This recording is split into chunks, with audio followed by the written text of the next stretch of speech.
This is the new Toyota Supra, and it's a little bit like Angela Merkel wearing a kimono on a date with Arnold Schwarzenegger. You see, it's like Angela because underneath the skin, it's actually German. You see, it's based on the BMW Z4. However, the bodywork is completely Japanese, isn't it? Just like a kimono. And it's actually built in Austria, as is Arnold Schwarzenegger.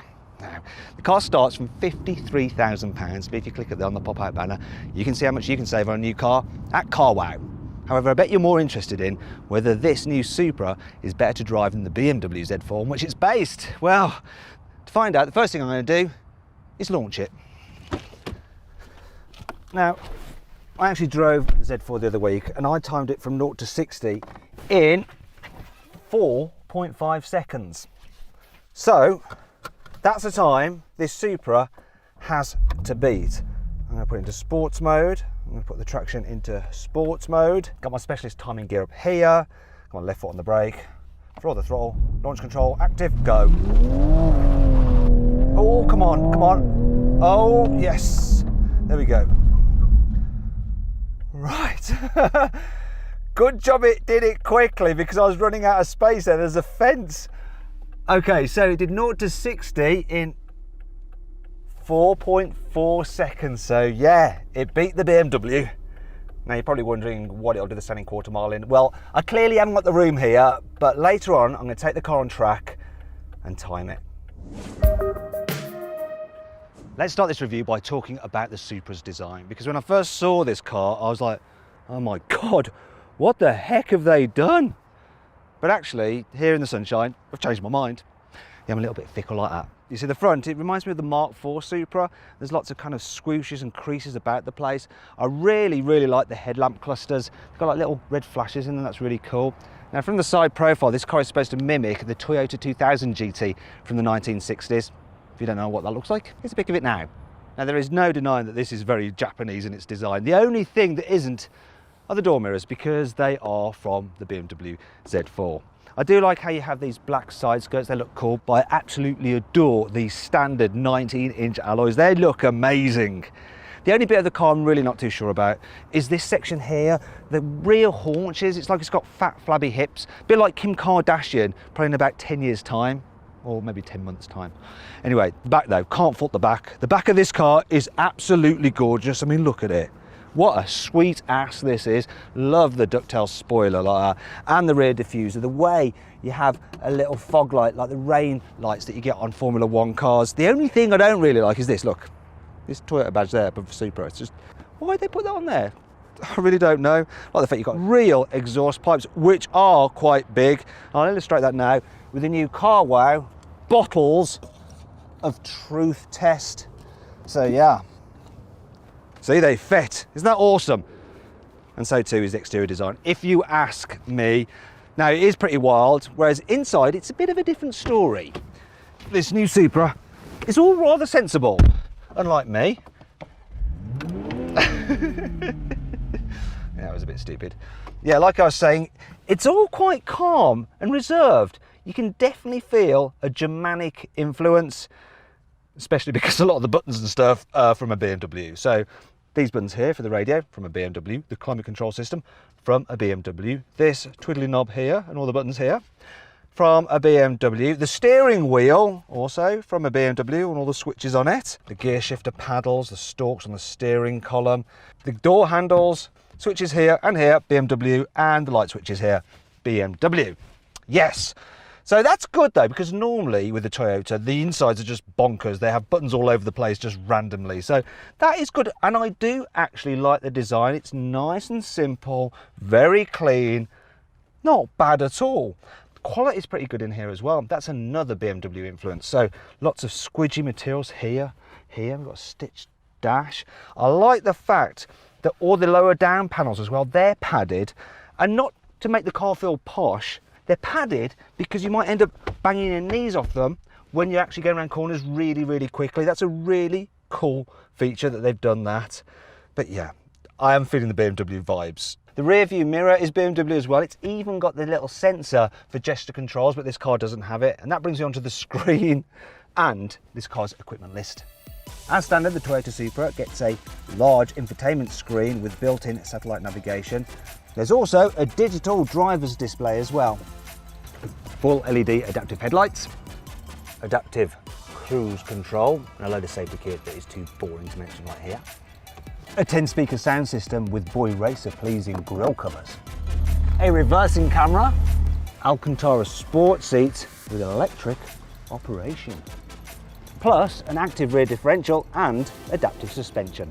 If you pay an extra £1,300, you can upgrade to the Supra Pro, which is what this red car is. You then get full leather seats, an upgraded JBL stereo with 2 extra speakers, wireless charging for your mobile phone, and the most useful addition of all, a heads-up display which can show things like the speed limit, your speed, and navigation directions, and I think it's really useful if you're going to be using this car as a daily driver. Finally, there's this A90 edition, which is an extra £3,000, and you get matte grey paint, black alloy wheels, and a red leather interior, which is rather nice. Unfortunately, this is a limited edition and they're all sold out for now. I was given a choice of which car to review, either the red one or the yellow one, and I wasn't sure, so I went onto my Instagram account at Matt Watson Cars and did a story with a poll, and it was close, but you guys chose the red one. So I'll continue the review with this car here.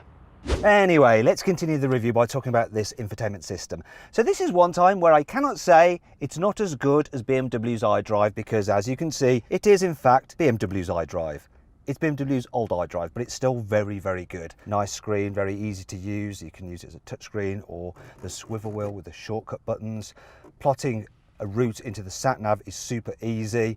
You can do it using the wheel, or once again, using the buttons on the screen. And it calculates routes nice and fast, dead easy to input a waypoint as well, and you've got traffic alerts to send you around the jams. All very good. The only problem is that while it has Apple CarPlay, just like a BMW, it doesn't have Android Auto, so yeah, no good for me and my Samsung. Another thing that I do like about it is the fact you get a sort of version of BMW's digital driver's display, though I prefer the layout of this Toyota one. So you've got the central rev counter, the speed off to the left, and then the satellite navigation functions all to the right. It's good. Good infotainment system. In terms of the seating position, it's lovely actually. Steering wheel is really centrally mounted as well. The seats feel a little bit on the high side. I'd like to go a bit lower, even though you are actually sitting quite low. Part of the reason for that is that this roof is quite low, so you feel like you need to be a bit lower still. But it's all right. If you're tall, you may struggle. Yeah, if you're really tall, that is. Other areas of practicality are only okay. So the glove box is pretty much filled with the manual and some high-vis vests. You've got a little storage area here, a couple of cup holders here, but they won't fit my big bottle. The door bins as well, they're tiny. Not going to fit anything in those, but I have a solution. You see here, there is a fire extinguisher, but I'll just remove that because this is a Toyota. It's not going to burst into flames, and I can hold my big bottle in there. Perfect. I think I will just keep the fire extinguisher in the car though, because all the mechanicals are BMW. Anyway, let's move on to the boot. So the capacity is 290 litres, which is about the same as an Audi TT RS, which is also about the same as a Ford Fiesta, but the shape is obviously different than the Fiestas. Now there's a bit of a load lip to lift stuff over, but you can fit quite a bit of luggage in there if you need to. More importantly though, the shape of it means that you can carry 2 spare tyres, which is obviously really important if you're doing track days. Also, there are a few bits of practicality here. So tie down hooks there, some nettage there. There's a 12-volt socket for your tyre inflator and an elastic strap where I could have actually put the water bottle and instead of using the fire extinguisher holder. Also, there's even ISOFIX on the front passenger seat, so you could take a baby in this car if you wanted to. So as far as I'm concerned, for a sports car, it's practical enough for me. Now then, it's time for the Car Wow 5 annoying things about this car. There are so many fake vents on this car that the Car Wow stick of truth is going to have a field day. So, fake, fake, fake, and fake. There's no release for the boot right here where you need it at the boot. You can only open it using the key or by pressing a button inside the cabin. You can't move the sun visor to the side, which is really annoying if you've got low sun coming through that window because you end up blinded. Ow. Refitting the low cover is a bit of a puzzle because it just doesn't seem to fit in any way, shape or form. I'm following the instructions, but I give up. Toyota Supra fanboys are forever going to be coming up to you going, oh yeah, maybe the new Toyota Supra, but it hasn't got a 2JZ engine, so yeah, it's not a proper Toyota Supra, especially as it's built by BMW. Then they'll open up the bonnet and point out all the BMW badges, such as there, there's even one there, which is right next to a Toyota sticker, which I think I'll just remove because, yeah, this ain't a Toyota, not really. Don't worry, there's still plenty to like about this car. Here's the car wow 5 cool features. The Supra sits low to the ground and has a lower centre of gravity than the GT86. It also has the perfect 50-50 weight distribution, and it achieves what's known as the golden ratio of 1.55, and that's the ratio between the distance between its front and rear wheels and its left and right wheels. That gives you the optimum balance of stability yet agility. The sports mode is completely configurable, so I have the damping in normal for added comfort, the steering in sport for a bit of extra weight, the transmission in normal so it's relaxing, and the engine in sport mode for rapid response and a louder exhaust noise. Oh yeah, we've got a double bubble roof, which not only looks cool, but aids aerodynamics. Thanks to its fixed coupe roof, this Supra's body is stiffer than the BMW Z4's. In fact, the chassis is even more rigid than the Lexus LFA supercars. The stability control, you can turn all the way off. Yeah, baby, yeah, like it, super style! The engine choice for the Supra is very simple, there is just one. Ah, look at that, the bonnet release is a double pull, just like on BMWs. Actually, the engine is just like on BMWs because it's BMW's 3-litre straight-six twin-scroll turbo. It produces 340 horsepower, has 550 newton meters of torque, and it powers the rear wheels only via an 8-speed automatic gearbox as standard. Yes, that's right, there is no manual version of the Supra. Boo! Now it's time to see what this Toyota Supra is like to drive.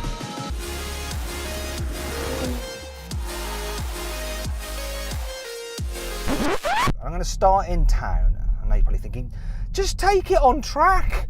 Well, that'll come later, all right? You need to know what it's going to be like to live with every day. So actually it's really good. The automatic gearbox is nice and smooth. You don't really notice it changing gears when you have it in normal mode. The suspension in normal mode is pretty decent over bumps. There's a speed hump, no trouble at all. It'll cope with potholes as well. Very, very comfortable for a sports car. I'm quite impressed by that. Also the brakes, they're not grabby. I thought they might be on a sporty car like this, but they're not.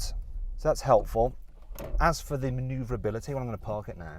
So the steering is super light, so it's very easy to manoeuvre this car. It's got quite a tight turning circle as well for a sporty car. So you're not going to get stuck at mini roundabouts and stuff.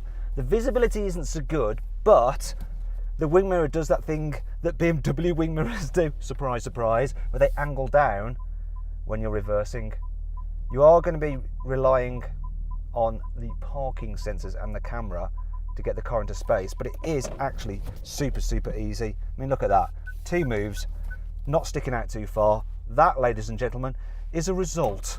Anyway, let's get out of town. Drive this thing a little bit faster. This new Supra is actually pretty good on the motorway as well. So I'm just cruising along at 90 kilometers an hour. And it's reasonably relaxing. The seats are supportive but not too firm. There's not much wind noise at all. Get a little bit of tyre noise, but that's about it.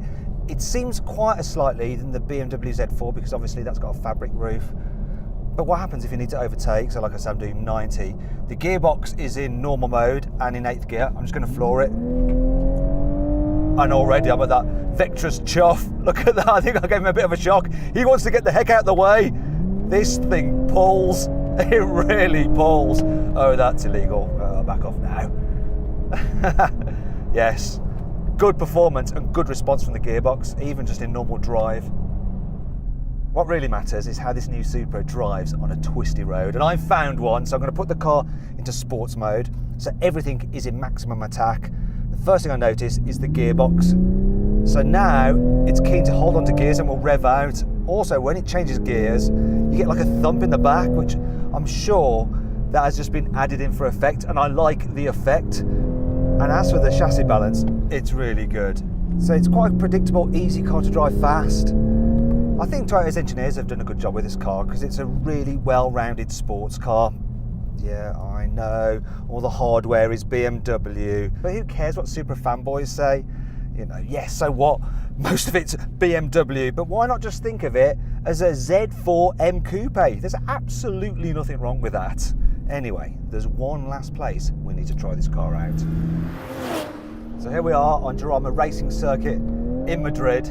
How this car handles on track is massively important, and right away we can just get it on the lock stops. So yeah, from the first corner, I'm liking it already. Now this car spent years being developed on the Nürburgring, and it was actually signed off by Mr. Toyota on the Nürburgring, so it should be good for track days. There is a bit of roll through the corners to let you know what the car's doing, but not too much. One thing you really appreciate is that engine. The mid-range power of this engine is so good, and you can just like get the back end out and then just slide it for days. You know, it's very easy to do. Another thing worth mentioning are the brakes. The brakes do a great job of just... Oh!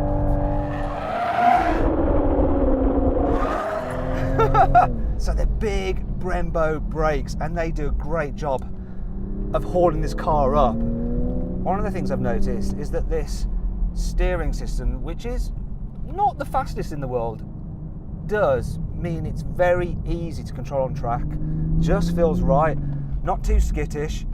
You know exactly what the car's doing, and it points it quick enough where you want to go. I really do think that Toyota have built a nice, fun handling car that you can just mess around with when you want to.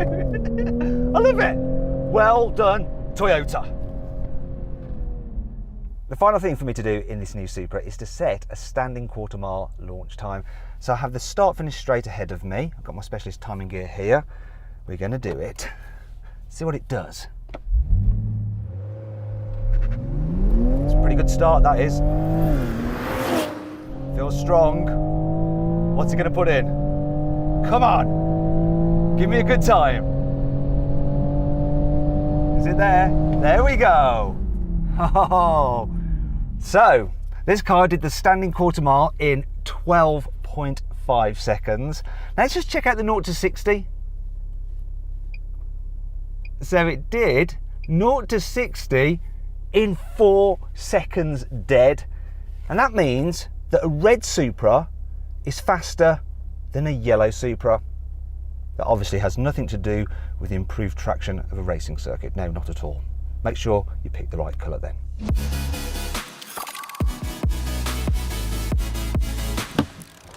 So then, what's my final verdict on the new Toyota Supra? Should you avoid it? Should you consider it? Should you shortlist it? Or should you just go right ahead and buy it? Well, I reckon you should just go right ahead and buy the new Toyota Supra if you can get your hands on one. Yeah, the Supra fanboys may go, oh, it's not a proper Toyota, but it's a great sports car, good value for money, and it comes with Toyota's 5-year warranty. Winner. Do you agree with my verdict? Let me know in the comments section. Also, please subscribe to this channel for more videos. And if you click on the deals box to the right, you can see how much you can save on a new car at CarWow. Or click on the video windows below to watch another of my videos.